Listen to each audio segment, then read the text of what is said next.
Hello everyone, welcome to our 2016 webinar series, Modern ERP. I'm Ruthie Sloan, Marketing Specialist for Revolution Group, and I will be your host for our discussion today on supply chain management. I have a few housekeeping items to go over before we get started. We will be recording the session to post on our website, so if you would like to share today's information or revisit it, you will be able to do so. Also, we will have a Q&A session at the end of our webinar today, so feel free to submit questions throughout the presentation. Just type them into the control panel on your screen. We will do our best to answer all of your questions at the end. I'm pleased to welcome Mike Gerber with ParkOhio and Revolution Group's Chris Blackwell as they discuss modern ERP's impact on supply chain management.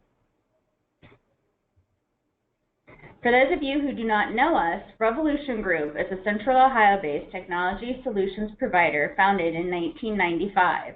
Our partnerships with Plex, Salesforce, and Microsoft allow us the expertise and resources necessary to facilitate our customers' growth. We have been extremely successful in helping our customers leverage technology to revolutionize their supply chains and improve their business. Mike Gerber is an IT director for ParkOhio. Mike has over 25 years of experience with information systems and technology, supporting complex manufacturing and administrative operations. Christopher Blackwell is an ERP consultant with Revolution Group and has years of leadership experience in production planning, inventory, and supply chain management. In his role, he focuses on requirements planning and defining project scope for ERP implementations. It is now my pleasure to introduce Christopher Blackwell. Thank you, Ruthie. Thanks to everybody for being on today and taking time out of their schedule to attend. Obviously, we're going to talk a little bit about supply chain management.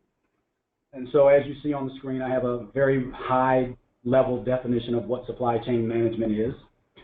This manage the flow of information, materials, and dollars across the entire supply chain to efficiently meet customer demand and achieve a sustainable competitive advantage. So why is that important? It's a big deal because, as the slide indicates there, many companies spend upwards of 25% of their budget on the facets of the supply chain: inventory carrying, transportation, warehousing, order management, and related IT expenses. So it can be rather costly and requires the attention that it deserves. So by managing your supply chain, we can do several things here, and there are several outcomes. The first thing is, obviously, we want to reduce operating costs. A second important aspect is the delivery performance that could and should come out of an improved supply chain. Managing demand, forecasts, and the volatility associated with demand management is always important. Manage the risk of global sourcing initiatives, transportation and logistics, and ultimately to improve revenue.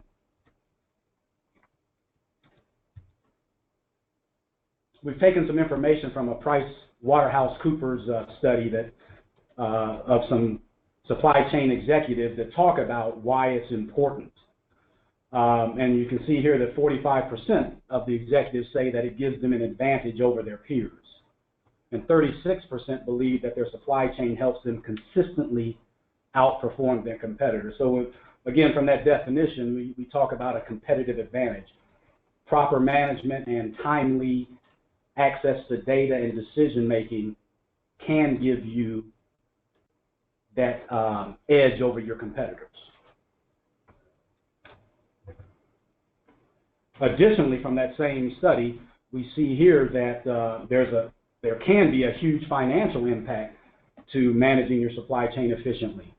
You can see here that there's a 30% increase in EBIT from the average to the leaders. Delivery performance improves about 8%. And inventory, there's a huge increase there, 87%. So, and all that relates, to dollars at the end of the day.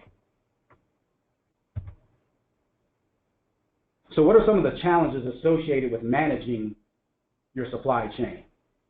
Now, this isn't an inclusive list, and I'm keeping it pretty high level, but one of the biggest issues that I see and one of the biggest challenges is the ability to communicate. Communicate with your suppliers, communicate with your customers, and communicate efficiently and timely with correct data and information. Another challenge is, how do we manage demand management? What do we do with it? How can we build forecasts? Can we do scenario planning and things like that? Another challenge is how we operate on the floor. Are we operating with real-time data? Are we making good decisions? Can we plan efficiently? Can we schedule efficiently? Another challenge is obviously the sourcing. Do we go global? Do we localize? Are we a centralized purchasing initiative, or do we have localized plant-based purchasing groups that we're trying to manage? And then the last challenge that I've got listed here is financial management. What are we talking about as far as our AP, AR process, our month-end closing? Are those efficient? Are they timely? So those are some big challenges that can be improved with the use of a modern ERP system. So when we talk about that, what should you expect out of an ERP system when it relates to some of these challenges? So in the communications area, you should expect that your ERP system provides you with the ability to efficiently track your order entries and communicate with your customers, right?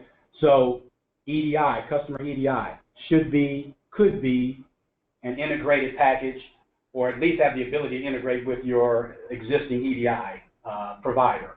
Also, then, we should have access, your ERP system should have a customer portal where your customers can actually get in and have access to your system, see the data that pertains to them. What's the status of their order? What's the status of inventory that's related to their processes? So by providing that customer access to real-time data, it's a benefit to you. And then your customer service reps visibility into product and inventory available. That helps them make better decisions. Can I promise? What can I promise as far as delivery?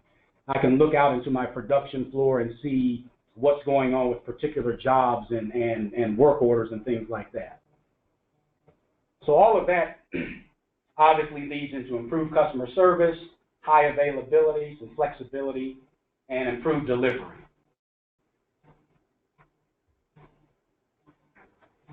So what should you expect your ERP system to do around demand management?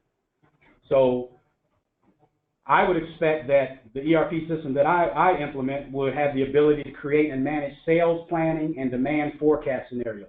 Extremely important to manage your business, right? What's coming around the bend? How do I plan for it? Do I have the flexibility to create multiple scenarios, the what-ifs? Secondly, we want to talk about planning and scheduling flexibility. So I have this demand now. How does my production floor efficiently plan and schedule this work and address this demand? Can I somehow group by changeovers and eliminate or decrease changeover times and things like that? Sanitation, if we're talking about food and beverage and process organizations. And then again, the visibility of real-time inventory. You know, what is on the floor? What do I have in the building? What's in WIP? That all helps me to make decisions around, can I promise what delivery dates I can give and things like that. From a production standpoint, I would expect that I can access and understand demand drivers. So where did this demand come from as a production associate? Is it driven from a sales order? Is it driven from a forecast? What's going on? What am I responding to? Also, the ability to record production in real time. So we're going to eliminate any batching, any time delays. this is going to give us that real-time inventory picture that we're looking for. As soon as I make something, I want to tell the system that I made it. It wants to deplete the inventory appropriately, create WIP or finished goods inventory as required. And then lastly, the ability to define and track production metrics. How am I doing? Am I on schedule? What is my uptime? What is my downtime? Why am I down?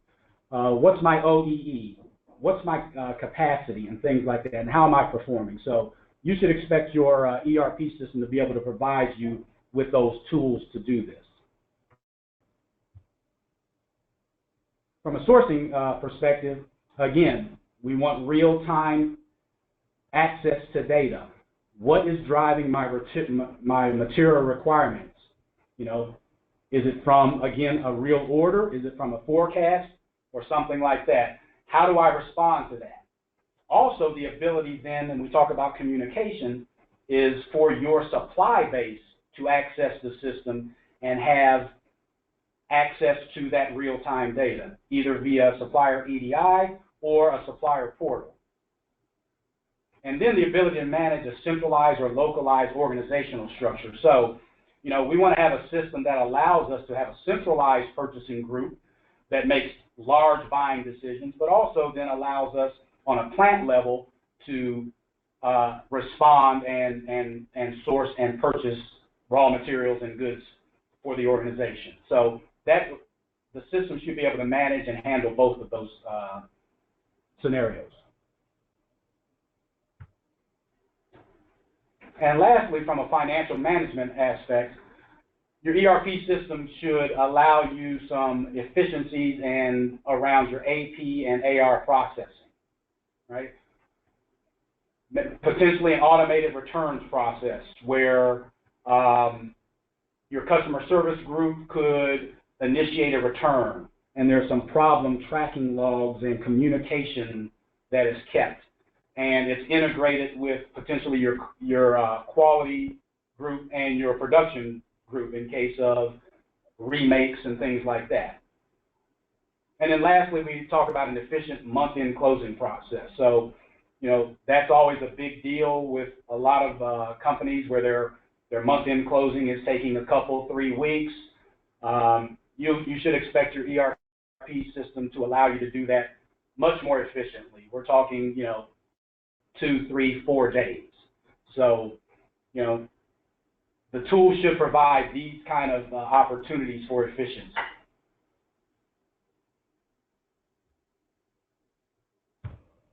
With that, I want to turn it over to Mike Gerber from ParkOhio, and he'll share with you some of his experiences using Plex and the management of the supply chain using Kanban.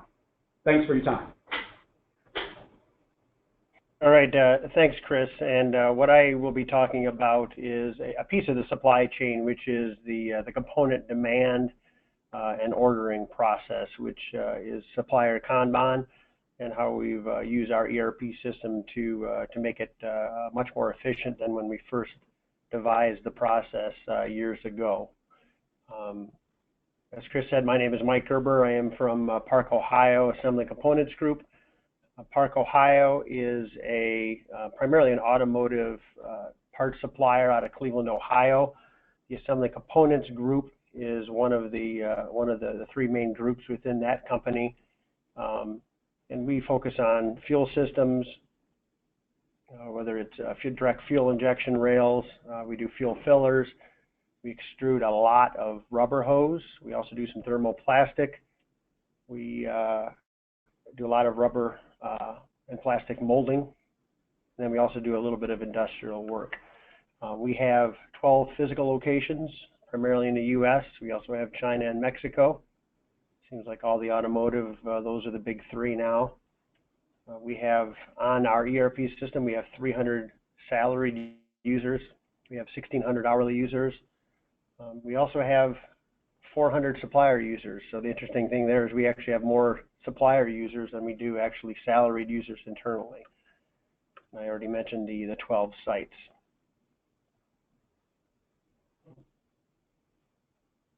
All right, thanks, Ruthie. So the issue that we had, and I think most, especially in the automotive world and in Tier 1, you have to deal with a diverse set of suppliers. When I say diverse, we look at three different types. One is the mom and pop. Unlike the OEMs, we don't have a set of suppliers that are all large Tier 1s. We have a lot of very, very small suppliers, and there's no way for us to communicate using traditional EDI. So as Chris mentioned, the portal is a key piece of any system. If you can't do a portal, then you will be effectively cut off from any of the mom and pop suppliers. The medium Tier 2s, some of them actually will do EDI. Other ones don't have EDI capability, or it's a future project of theirs, so we can put them on the portal. And then finally, we actually sometimes the Tier 1, and we find ourselves in the same situation, act as a Tier 2, so we're actually being supplied by another Tier 1, and most of them will not do portals.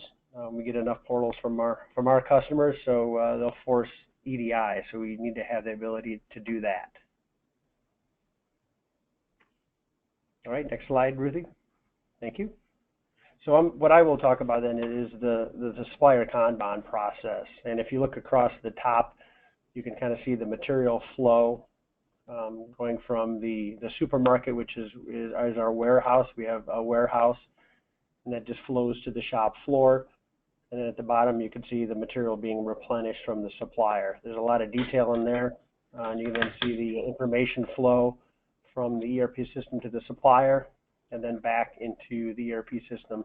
So it's kind of a loop, or it is a loop that's information is controlled by the ERP system.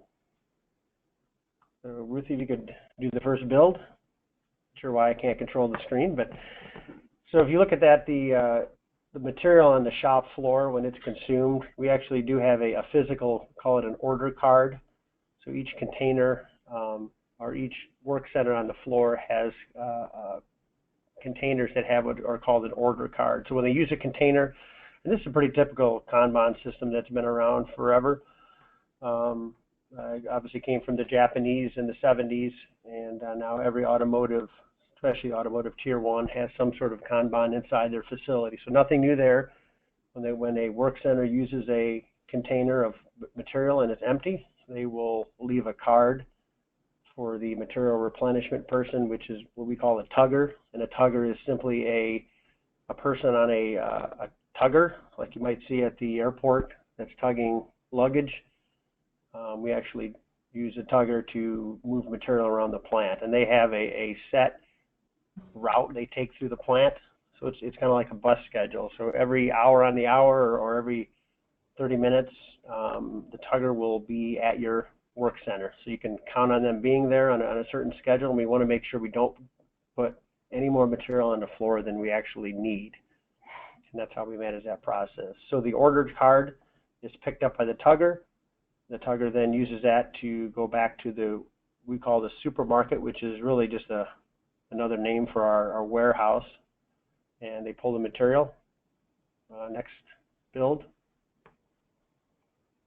And then the tugger actually scans that into the work center. So similar to maybe going to a Walmart, if you pull something off the supermarket shelf, you better have it scanned before you leave, or you're going to probably have somebody chasing you out of the building. Similar setup. We've made it, the culture there is such that everybody knows there's only one way in and out of the supermarket, and everything coming out of there needs to be scanned to a work center. Okay, next.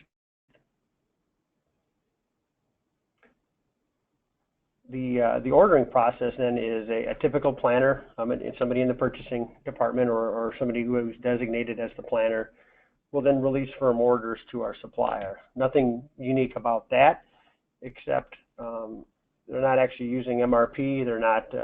There's really not a lot of decision making that goes into it. It's looking at a Kanban board, and the system will tell them what they need to order based upon predefined loop sizes. All right, next. Supplier ships, pretty straightforward. Next. We receive the material, very straightforward. And then the supermarket is replenished. So that's the flow, that's the loop. So if we go on to the next slide, Ruthie, I'm going to kind of dig into a couple of pieces of that in a little bit more detail.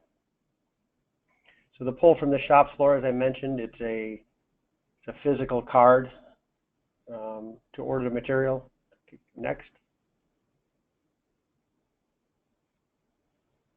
And what we've changed is every container has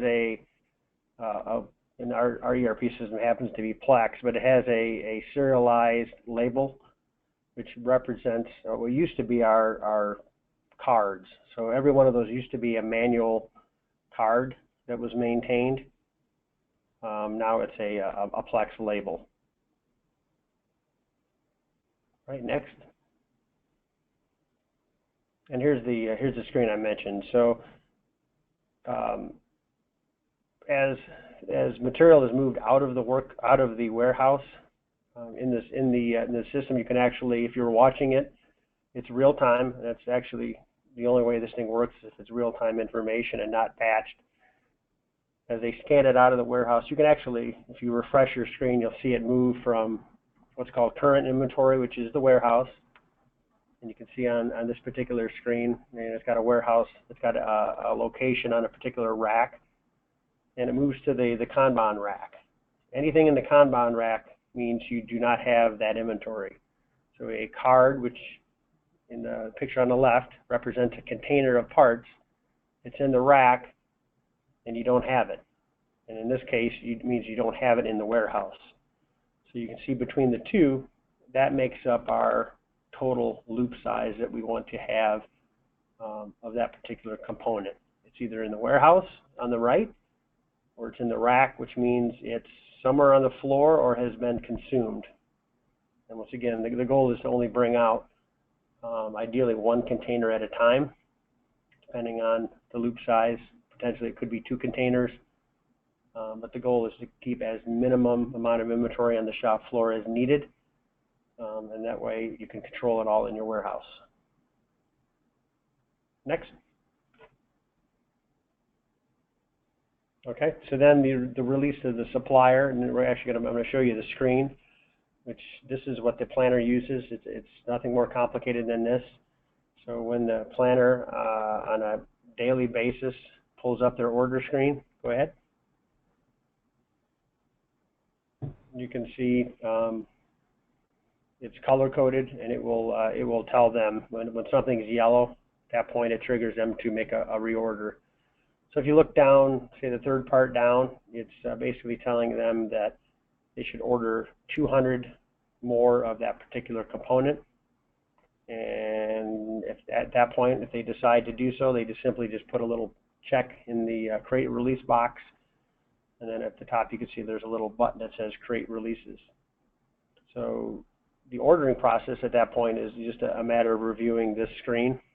Obviously, if something is red, that's of concern. That means that you've got a lot of inventory in the rack, which means you don't have it. So that means your amount of inventory is getting very low and is actually to a critical point to that particular supplier. So that might require the planner to maybe take a second look at that one and try to figure out why is it red. You really should be ordering on yellow. Red means you're probably cutting it a little bit too close.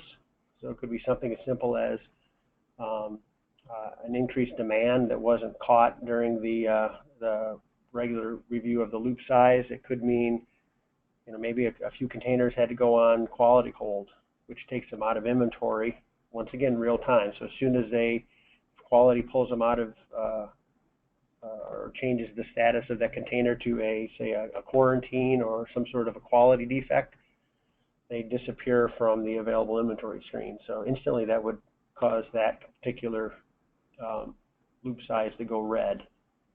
So just once again, it's a visual, typical Kanban, except it happens to be electronic, which makes it very efficient. A signal for them to look a little bit closer at that one. Right, next. So if you look at, and this is just a summary of some of our benefits, even though we do have physical order cards, we actually eliminated half the cards. So the cards that were then used to create orders for the supplier. Used to be literally thousands upon thousands of these order cards for the suppliers were managed in a physical system. They were all eliminated, so it's now 100% electronic, and the screen. The physical nature of the order cards from the floor, I think, is not a bad thing.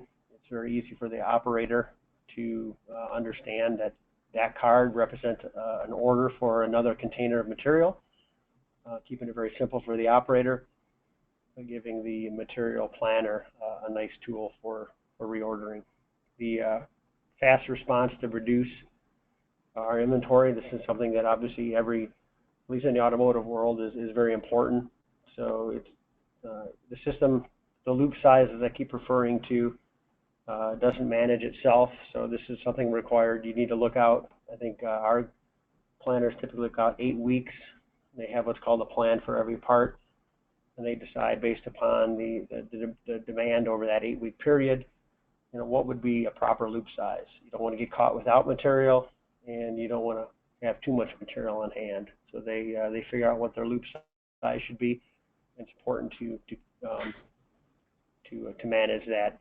When we've had issues where we've had immediate reduction of demand for whatever reason, it's very easy for them then to go in and just reduce the loop size, which instantly is a signal to the planners to not buy more material. So then as it's used, they're not out buying more. The visibility of inventory. It's very easy to see what's in the warehouse with the real-time inventory. That's kind of changed the culture of the facility. In the old days of batch-type systems, it was very hard to react quickly. Now everything is real-time. So, like I said, if something goes on quality hold, it creates an immediate problem, and everybody is aware of it through the inventory. You mentioned the lower inventory. Obviously, that's a goal, is to have the right mix of low inventory, but not too low where you don't have what you need at the time you need it. And then if you can pull that off, then the financial results follow. Cycle counting. That's another key area that we focus on. It's very easy to count supermarkets. Once again, like a Walmart. It's everything is in one enclosed 4 walls. So you can quickly cycle count by part, by aisle, however you want to cycle count. It's very easy to keep that particular piece very accurate. Our goal is 100% inventory accuracy in finished goods and 100% in our component warehouse. We usually come very close. We may be off by 1 container out of many, many, many thousands. So I think we're doing pretty good in that area. I mentioned the smaller suppliers. We have 400 users, not necessarily 400 suppliers, but we have 400 supplier users. So we do have a lot of suppliers on the portal. And it also allows us to continue doing traditional EDI with all our bigger suppliers, and any supplier that can do EDI, which may not be a large tier 1, but also many tier 2s and even smaller ones can now do EDI. So that's it in a nutshell. Ruthie or Chris, if there's any questions, I'd be glad to answer them. We'll wait just a few minutes. We don't have any questions that have come in yet. Mike, can you talk a little bit here while we're waiting about, what are, we looked at those slides at the beginning about the benefits of supply chain management. Do you have any percentages of how much you feel that the system increased your efficiency or allowed you to reduce inventory or anything like that? Yeah, I think I really don't want to get into too many numbers, but as far as our EBITDA or EBIT, we get measured on our EBITDA, and we've actually mapped this out. And when we went from an old AS400 system and we went on to a real-time system, our EBITDA actually kind of trended at the same. So as we did more and more with Plex, that number went up right along with it. So I think you need the management group that understands what the goals are, and really it's just we use this as a tool to meet the goals. So it has really helped our finances. And then our inventory is amazing. You look at the plant that actually this is a core process from the beginning. They maintain the highest inventory intensity of all our facilities. So it's not a coincidence that the facility that really has embraced this process has the best inventory management of all of them. Great. We do have one question that came in. Did you have any difficulties when you implemented the system? Any challenges to get everyone on board to the new system when you implemented Plex as your solution? Yeah, I mean, anybody that's ever implemented ERP, and now with this particular system, we've gotten 12 facilities. We didn't start with 12. With FRS back in 2009, we started with our headquarters was in Rochester Hills. We had moved to Southfield, and I think at that point we had 4 facilities.